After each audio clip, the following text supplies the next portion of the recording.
മക്കൾക്കെന്നെ ബാക്കോട്ട് വലിക്കുന്ന ഉമ്മയില്ല. മക്കൾക്കെന്നെ മുമ്പോട്ട് കൊണ്ടുപോണ ഉമ്മ ഉണ്ട്. എനിക്ക് ആഗ്രഹം ഉണ്ടായിന് എന്റെ കുട്ടികൾ ഡോക്ടറൊക്കെ ആവണം. പക്ഷെ ഇത് ഡോക്ടറിൽ തന്നെ ഒരു ഭാഗല്ലേ. അപ്പൊ ആ ഡോക്ടറായിട്ടില്ല, ഇതായി. സന്തോഷമുണ്ട്. ഒരുപാട് സ്ട്രഗിൾ ചെയ്തിട്ടുണ്ട് ഞാന്. കാരണം വീട്ടില് ഫാദർ ഇല്ല. സോ മദർ സിസ്റ്റർ മാത്രമേ ഉണ്ടായിരുന്നുള്ളൂ. ചെലവും കാര്യങ്ങളൊക്കെ ആയിട്ട് +2 ശേഷം ഞാൻ ഡ്രോപ്പ് ഔട്ട് ചെയ്തത് വർക്കിന് കയറിയതായിരുന്നു. അപ്പം ഇത്രയും വർഷമായിട്ട് വർക്ക് ചെയ്തുകൊണ്ടിരിക്കുകയായിരുന്നു ഞാൻ. അത്രയും സ്ട്രഗിൾ ചെയ്തിട്ട് എങ്ങനെയെങ്കിലും ഒന്ന് പഠിച്ചിട്ടിട്ട് ഒന്ന് സർട്ടിഫിക്കറ്റ് കിട്ടിയ നല്ലൊരു ജോബ് എത്തിയിട്ട് എന്റെ ഫാമിലിയെ നോക്കണം. ഒരു എയിം ഉണ്ട്. ടീച്ചേഴ്സിൻ്റെ കാര്യം പറയുകയാണെങ്കിൽ നല്ല രീതിയിൽ അവർ പഠിപ്പിച്ചു.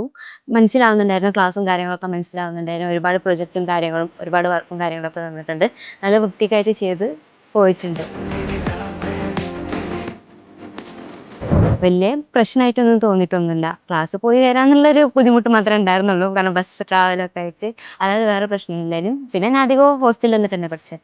ഒരു 1 മന്ത് മാത്രമേ ഞാൻ ട്രാവൽ ചെയ്തിട്ടുള്ളൂ. കുറച്ച് ഹെൽത്ത് ഇഷ്യൂസ് ഉണ്ടായതുകൊണ്ടാണ് ഞാൻ ഹോസ്റ്റലിൽ നിന്ന് പഠിച്ചിട്ടുണ്ടായിരുന്നത്.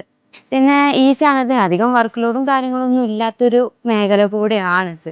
നല്ല സാലറി വെച്ചിട്ട് ഒരു ഉന്നത സ്ഥലത്തെത്താൻ കഴിയും.